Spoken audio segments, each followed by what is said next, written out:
The Raiders take the field for the first time with the new play caller under Greg Olsen. So what is it going to look like as they travel to SoFi to take on the Chargers in Week 13? We break that down plus more on Thursday's edition of the Locked On Raiders podcast for November 27th, 2025.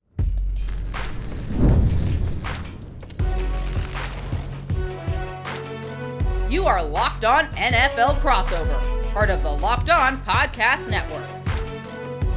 Your team every day.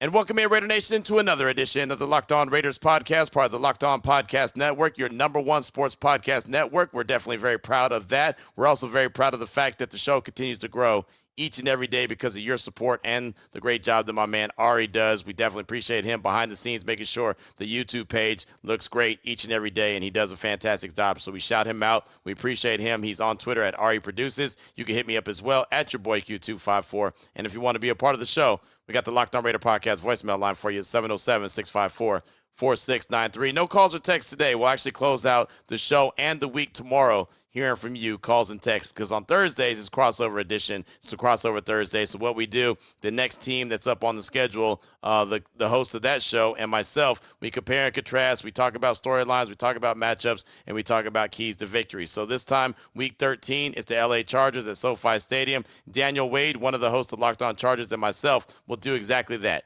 Storylines, matchups, keys to victory, segment 1, segment 2, segment number 3. So we'll go ahead and jump into that. Of course, it is Thanksgiving.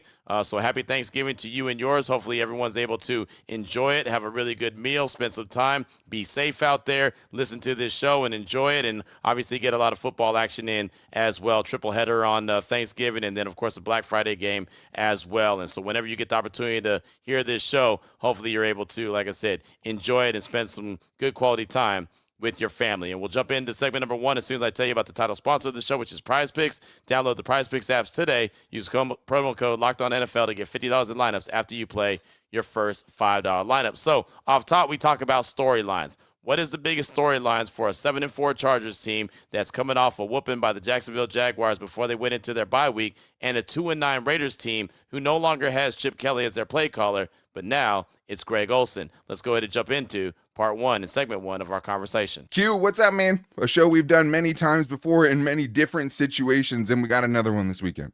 Yeah, we do, and in different circumstances. The last time we did this, it was early in the season. Both teams were playing for a lot. Now the Chargers are playing for a lot still, and the Raiders are trying to find themselves. And, you know, the auditions for the 2026 Raiders starts on Sunday against the Chargers. So if you want to be on this team next year, right, you got to put your best foot forward. That's players and coaches. So we'll see what happens. But, yeah, there's a lot on the line for both teams, but they're different reasonings as far as the results of this game.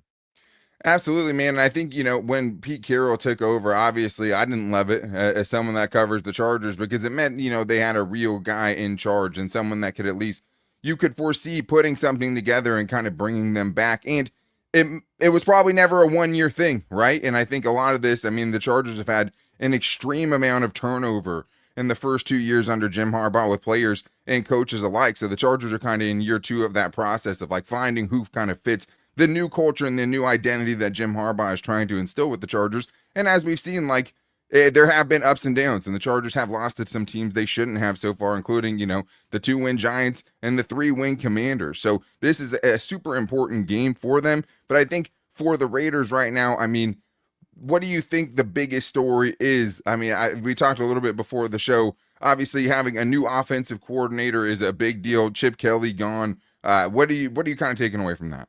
Yeah, that's where it is right there. With Chip Kelly being gone, Greg Olsen now actually being the play caller. He's going to be the play caller now for the second time in his career with the Silver and Black. He's been the OC 3 times, but the second time was with John Gruden, and John Gruden was the play caller. So I want to see what this offense looks like with Olsen. It's not a whole lot you can do when you're in week 13, right? There's not like a bunch of wholesale changes you can make. But what I'm interested in is the rhyme and the reason. Is there going to be more emphasis on the run game, which is something Pete Carroll's been trying to send that message through the media and anyone who will listen multiple times throughout the season, need to run the ball more, need to run the ball more.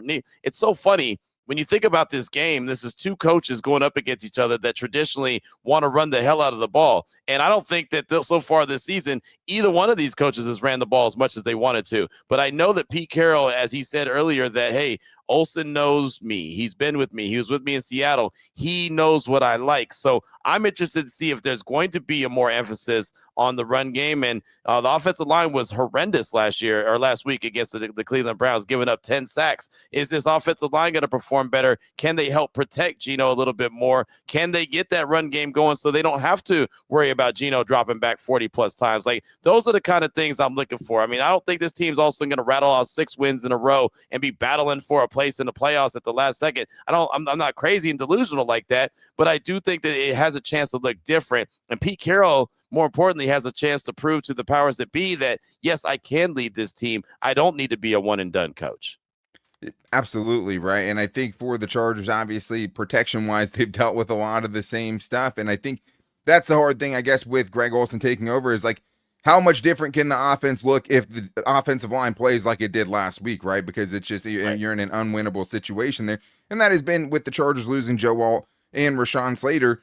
The kind of whole thing this season is like, yeah, you hope that Greg Roman could come up with a better way to protect Justin Herbert and still have a decent, moderate offense and be able to have some consistency from week to week.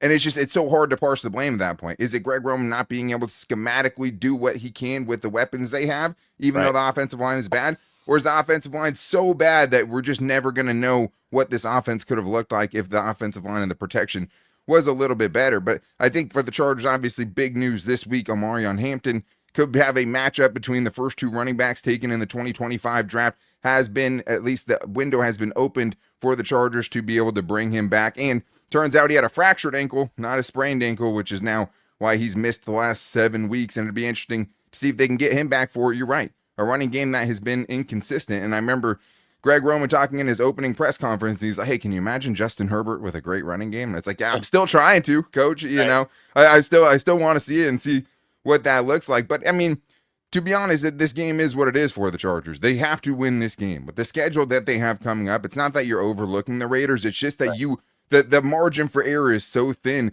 that they have to find 3 wins the rest of the season against the Raiders, Texans, Eagles, Chiefs, Broncos, Cowboys. Like, all those teams present different challenges to them. And for a team that's lost to, a 2-win team and a 3-win team, coming off of a bye week, it's like you have all the advantages. The Raiders are going through their own turmoil.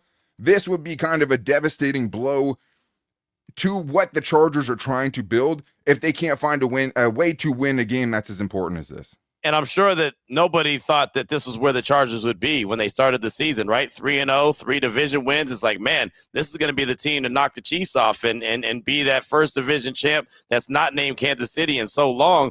And now that looks like it's going to be Denver. And like you said, the Chargers looking for 3 wins. So, yeah, and it's a division rival. We know it's, Chargers and Raiders. We also know it's Pete Carroll and Jim Harbaugh. So as much as, you can look at the record, you also have to throw them out the window. And, I know we'll talk about matchups coming up, but man, I mean, the way that the Chargers offensive line is giving up sacks and guys are getting to Justin Herbert, that's the same thing that the Raiders offensive line is doing, allowing guys to get to Geno Smith. So it could end up being one of these games where, the better defensive line is going to win this game, right? I mean, it's so wild because there's so many sacks. I think Geno's been sacked 41 times this season and Justin Herbert, 38 or something like that? Yeah. I mean, it's very, very similar. So, yeah, man, I mean, there's a lot to look at in this one. And obviously the Chargers are looking to pick up another W because, as you mentioned, they have to get that dub.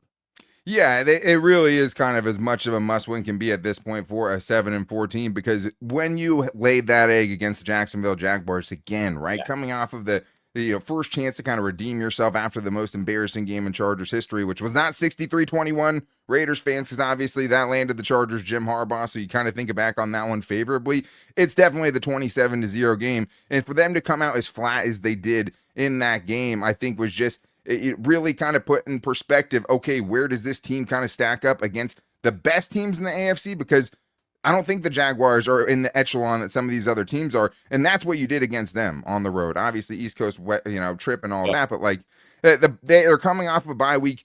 They played in the Hall of Fame game. It had been a really, really long time since this team did anything but kind of game plan and travel and go do something else that's not football. So Jim Harbaugh gave him a little bit extra rest instead of trying to maybe, drill in more practice time and try to maybe change some of the things they needed to change. But like, this is kind of a blueprint game for them a little bit, right? Like, I don't think if you're losing to this Raiders team with where you're at right now, like, what should be all the, encouragement Raiders need, right? Is like, you can kind of blow up the blueprint a little bit, because it's like, how can you find progress even with the injuries that you've had, knowing that in a game like this, being the more rested team, the team who's been better so far this season, to let Pete Carroll and the Raiders do this to you? Right, and that's what the Raiders are going to be looking to do. At this stage of the game, there's not the postseason in their future, but there are teams that they can, mess their playoff position up, or maybe help keep them out of the playoffs. And obviously, they're going to try to do that to every AFC West opponent that they can. And they end the season with the Kansas City Chiefs, but they've got the Chargers up this week. So I mean, those are a couple little, I guess, not even feel good moments, but just some goals that they can have when they're trying to find motivation and try to find that extra little umph and that little juice to get them over the hump when they need to find something to focus in on, so they're not focused in on vacation. Right. So again, there's a lot of work that they need to do, and it could start this Sunday against the Chargers. Well, and it felt like the Chargers underestimated the Jaguars with the way they went about their offense protection plan, the game plan they had going in. It felt like they underestimated the Jaguars, and it cost them. If they do it again this week, it will probably cost them a spot in the playoffs. So that was the biggest storylines right there, as told by Daniel Wade, Locked On Chargers, and myself. Chargers 7-4, Raiders at 2-9, playing for different reasons, but all still have the same goal, which is to win the game. So what's going to be the biggest matchup to pay attention to? What is going to be the matchup that's most intriguing? Maybe it's a couple of matchups. We'll break that down coming up in segment number 2 of today's Locked On Raiders podcast. Before we get to that, though, I do want to tell you about one of the great sponsors we have here on the show, and that is FanDuel. The NBA, it's back, right? A lot of fun action going on in the NBA. There's no better place to get in on that action than FanDuel. It's the official sports betting partner of the NBA. So you could miss the start of the game. You might want to ride the hot hand. FanDuel has live bets on everything from who'll score next to fourth quarter comebacks. And I don't know if you were watching the game and the action on Wednesday, but the Detroit Pistons, they had a 13-game winning streak that they were riding. The Boston Celtics got on top of them, so they snapped that streak. And don't look now, but the Oklahoma City Thunder, yeah, those guys, the defending champs, 18-1 after their win over the Minnesota Timberwolves. Shai Gilgeous-Alexander went for 40. So maybe you're placing a bet on one of those two teams. Maybe you're feeling confident in one of those teams repping the East, one of those teams repping the West. Right now, you can get in on all the action and enjoy it with FanDuel. You can even combine your live bets into a same-game parlay for a shot at a bigger payout. It keeps every game exciting, especially when your team's making that late push. So right now, FanDuel is giving new customers $300 in bonus bets when your first $5 bet wins. Head to FanDuel.com, sign up today, play your game with FanDuel, the official sports betting partner of the NBA. All right, Raider Nation, here we go. Segment number 2 of today's Locked On Raiders podcast. We definitely want to thank you for making the Locked On Raiders podcast your first listen of the day. That it goes a long way. And again, it continues to help this show grow each and every day. So thank you so much for that. It's time to jump into part 2 of the conversation. Daniel Wade from Locked On Chargers and myself talking about the biggest matchups, right? What are the matchups that we're looking for in this AFC West division rival game? Let's go ahead and jump right into it. I do want to talk about the matchups, and I think you brought one up that might decide this game. It might be which quarterback stays standing the longest. Is that where you would start as far as what you think the biggest matchup is in this game? There's no doubt about it. And I'll start with the Raiders and their offensive line first, just because their offensive line has been so bad. They've given up 20 sacks in the last 3 games, right? Yeah. So if you're the Chargers, if you're Khalil Mack and company, you're thinking, oh man, I'm about to have my Pro Bowl day. This is my Pro Bowl. This is my contract day, right? And that's what they call it when they see, a suspect offensive line, or they see an opponent that has a weakness. They say, this is going to be the game where I can stack my numbers. I can get my incentive game. So I'm sure Khalil Mack, who's had plenty of success against the Raiders, is thinking this is going to be his day. The Raiders are very compromised along that offensive line. They've got a backup at the left tackle position. Their center position is all messed up. Their right guard position is a backup. It's all over the place as far as that offensive line. So they're very, suspect when it comes to trying to protect Geno Smith. That's why I want to see if Greg Olsen does something schematically with the offense to make it a little bit easier to help protect Geno more than what we've seen so far through 11 games in 12 weeks under Chip Kelly. So that's something to pay attention to. But yeah, the trenches, the offensive line versus the defensive line for both teams, really, because again, as I mentioned, Geno Smith's been sacked over 40 times. Justin Herbert's not too far behind him. So I know a guy like Max Crosby, who's got a nice little rivalry going on with Justin himself, is going to try to also get his incentive game up. He's also going to try to get to the quarterback and harass him as much as possible. And even though the Raiders are 2-9, the one guy who doesn't quit, the one guy who doesn't mail it in ever, the one guy who's not trying to get to the finish line is Max Crosby. He'll give it to you every second of the game. He wants to be out there 100% of the plays, and it doesn't matter how much they're down. He's finished in that game strong. So, yeah, I think that this game is really a lot's going to be told and a lot's going to be seen by what the trenches do, what the offensive lines for both teams do against that opposing defensive line. Yeah, and Max Crosby is one of those guys that even on like a division rival, like you have to have the respect for him, right? And honestly, like even in the last game, he was pretty quiet. I think he had one pressure in that game. Trey Pipkins, who got a lot of help against him, right, allowed 0 pressures in that game. But he wrecked the Chargers running game. Like he's such a well-rounded player. Maybe those parts of his game don't get brought up enough just because he is such a game wrecker in that sense where it's like you can try to run at him, it doesn't work. You can try to run away from him, he'll chase it down from behind, right? Like it's hard to fully come up with a game plan to stop Max Crosby, and that is what the Chargers are going to be tasked to do this weekend. Like I think that is kind of the one thing that the Chargers kind of have going for them is it's like and what's going to have to happen is this, like you're going to have to allocate all of your resources to stopping Max Crosby, especially in pass protection.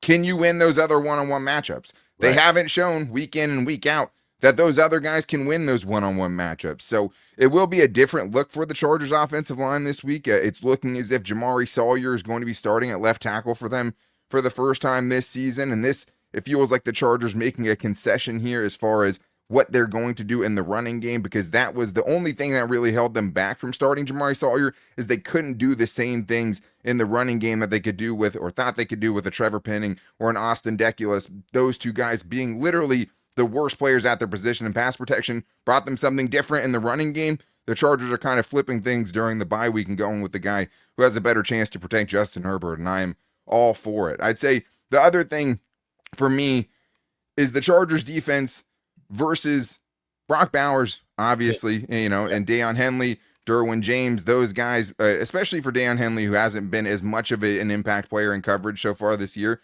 But Brock Bowers has never eclipsed 58 yards against the Chargers. He's averaged 48.7 yards per game against the Chargers, and all of those have been with Jesse Minter. If I'm Greg Olsen, I mean, it's trying to get Ashton Genty and trying to get Brock Bowers the ball as much as I possibly can in space. Yep.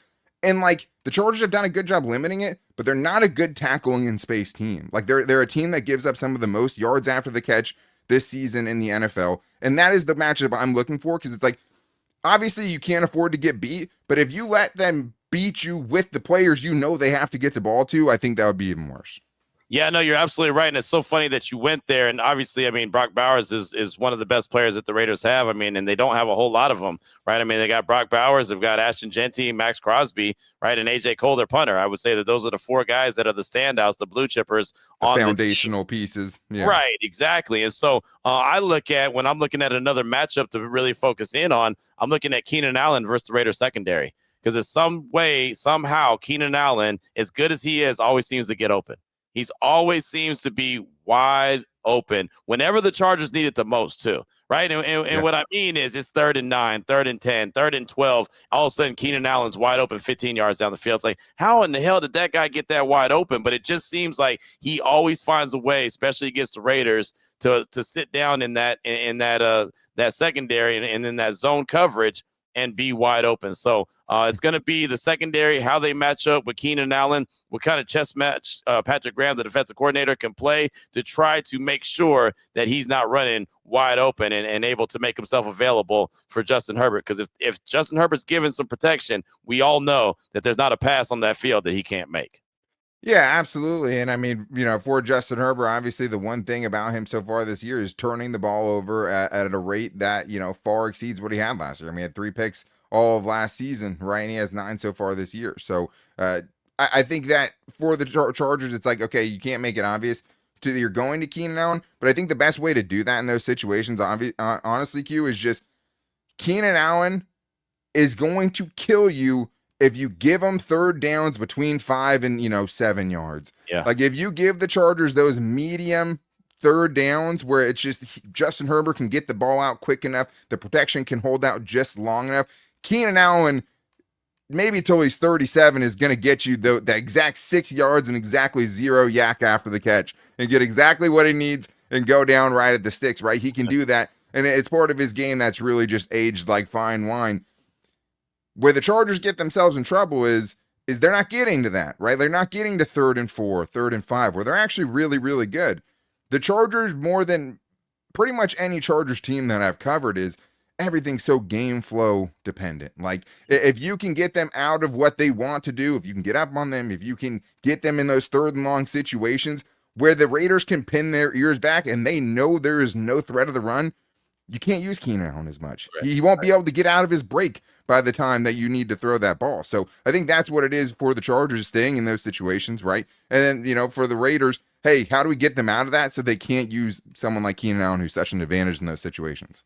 Yeah, I mean, so it sounds like keep him in 3rd and long, and make him have to stretch the field and use someone else. And look, I mean, you got Ladd McConkey as well, who obviously has nothing to shake a stick at. That's a hell of a wide receiver. Quentin Johnson, I like him a lot. I know he hasn't really turned into the great first-round pick that he was when he was selected by Tom Telesco, but, I mean, it's still another weapon that Justin Herbert could use. So the secondary is going to have their work cut out for him, especially when they've got Eric Stokes, who's really good, and then they've got a lot of question, a lot of youth, right? Caillou Blue-Kelly still hasn't really evolved into that really good corner. Darian Porter, rookie, hasn't developed, hasn't got a ton of snaps last week. Caillou Blue-Kelly had 26 snaps against Cleveland, and Darian Porter had 25. So they're kind of splitting reps right now, and Darnay Holmes has been in the slot. He's pretty suspect, giving up big plays. Sometimes Jeremy Chin will slide in and play the big nickel role. So there's, that to pay attention to. But for the most part, man, the secondary, it's got some questions. I think the best corner that they have right now is Eric Stokes. So anyone who's not being guarded by Eric Stokes is definitely going to be under the microscope. And I'm sure there's going to be a lot of attention pointed their way, and the ball is going to come their way early and often. Yeah, and I'm glad that you brought up Quentin Johnston, because he was the Chargers' #1 receiver through, a month and a half so far this year. And they've kind of gotten away with that. Or gotten away from it. So I wonder if that is something where they try to get him more involved, get the ball out on the perimeter, make the defense kind of have to adjust to, okay, well, if we keep playing him outside one-on-one like this and giving him these short passes, we can't keep giving up 6-7 yards on first down. So I think it'd be a smart thing for the Chargers to try to exploit. They just have to give Justin Herbert enough time to get rid of the football. So now you've heard the most interesting matchups, the biggest matchups. You've also heard about the biggest storylines. So only thing left, keys to victory. What is it going to take for the Chargers to pick up a dub? What is it going to take for the Raiders to pick up a dub? Daniel Wade and myself will break that down coming up. Segment number 3 of today's Locked On Raiders podcast.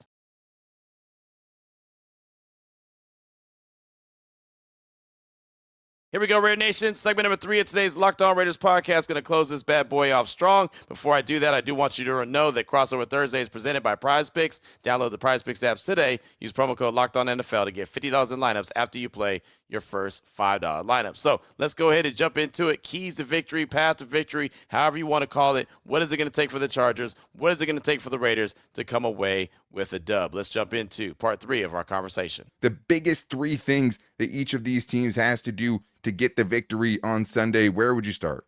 I mean, I'd start with the protection. Geno Smith's got to be protected. I mean, this guy got sacked 10 times last week, got sacked 4 times against the Cowboys, got sacked 6 times against the Denver Broncos. I mean, that's 20 sacks in 3 games, right? Yeah. That just can't happen. Khalil Mack cannot be on Geno Smith's back. Geno's already rushing the ball. He's already playing a little guarded. He's, a little uncertain of himself when he's in the pocket because he feels like the rush is coming. So they've got to do a better job of protecting him. First and foremost, if the Raiders are going to have any chance, he's got to get, I would say 3 sacks or less. I would like to see it be around 2, but if they go over, if the Chargers get more than 3 sacks on Geno Smith, I think it's going to be a long day at the office. That'll be the first thing. Yeah, I totally agree with that. And the Chargers, to their credit, I mean, one thing they've been pretty good against this season is more immobile quarterbacks, whether it's Geno, whether it's Tua, whether it was Cam Ward, guys that aren't really notorious scramblers. Those are the guys. The Jackson Darts have given them trouble. Bo Nix gave them some issues. Patrick Mahomes always has their number in that regard. Jaden Daniels too. So I do think that is something for the Chargers that they have to be able to take advantage of, and whoever does take advantage of it might end up winning this game. But I also have that as well, where it's just win in the trenches. Like, that's the number one thing. If you look back at that 35-6, whooping the Chargers took in Jacksonville last week, like, that's the worst part of it, is like just going out there and being a Jim Harbaugh team and having Jim Harbaugh after the game saying that you got out physical. And there's a little back and forth. I mean, Khalil Mack said himself, he said, if you didn't tell me that came out of coach's mouth, I wouldn't have believed that you said it. And in his words, I have no BITCH in my blood, is what he ended up saying there. And I mean, I believe him when he says it. And I think this was a big bye week for him to be able to, get that message across to this team. Right. And he has to, because the Chargers dominated in time of possession, 38-22.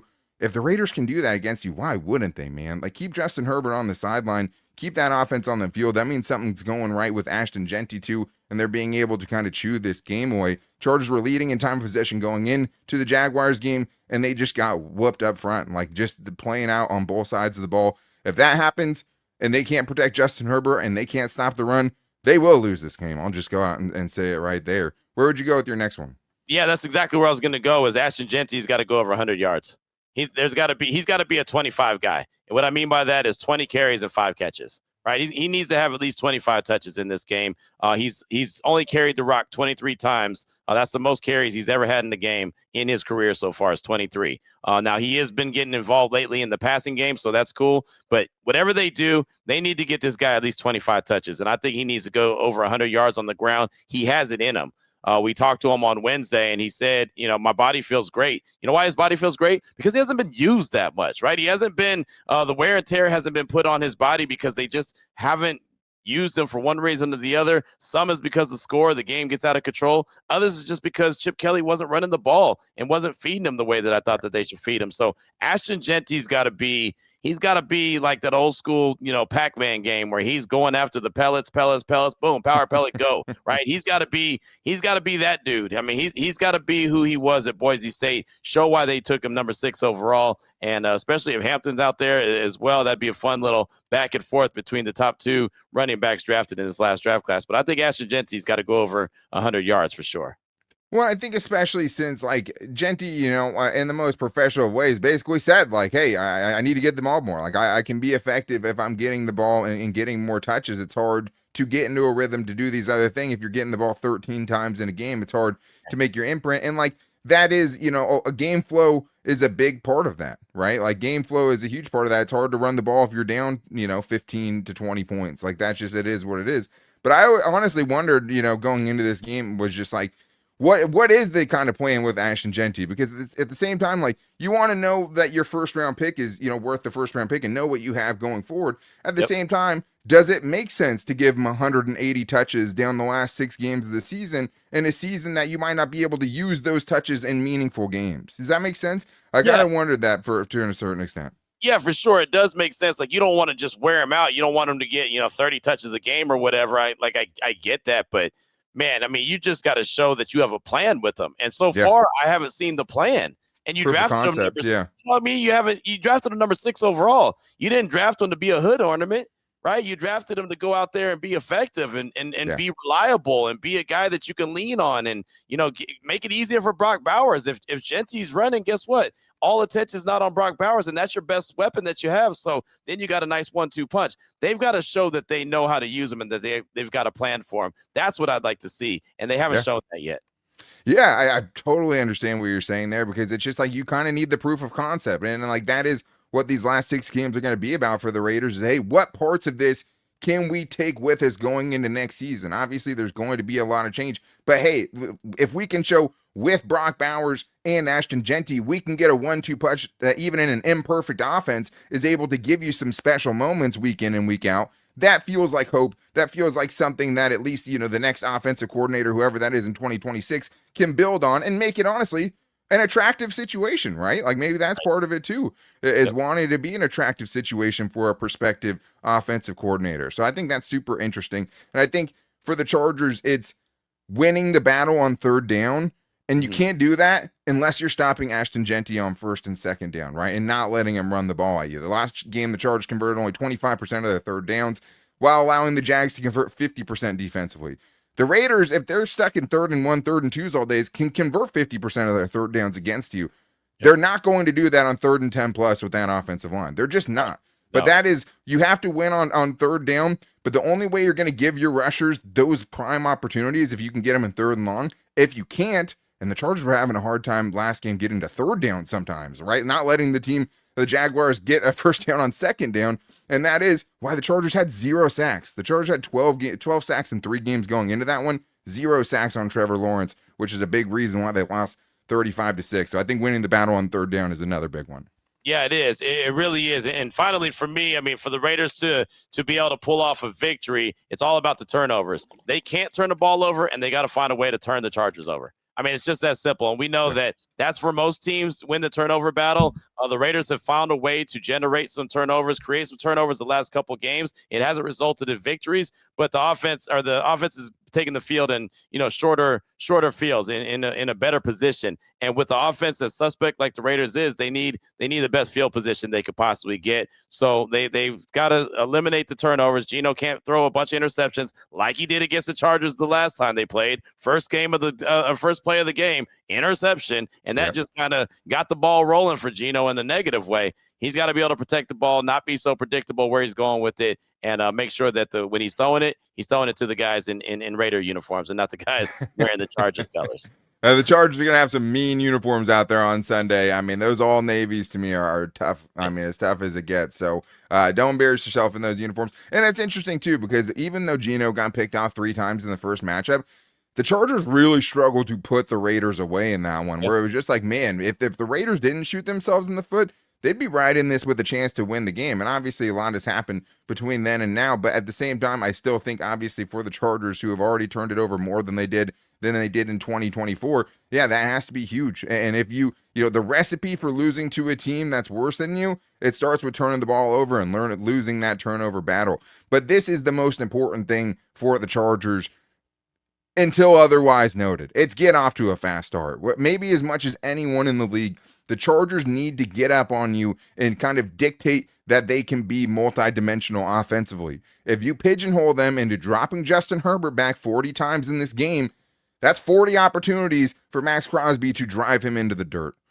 Protect your dude. You can't do it. The Chargers just haven't shown they can effectively do that if they get behind in games. They are not a team that's built to have consistent, obvious passing situations. They're just not. Neither of these teams are, right?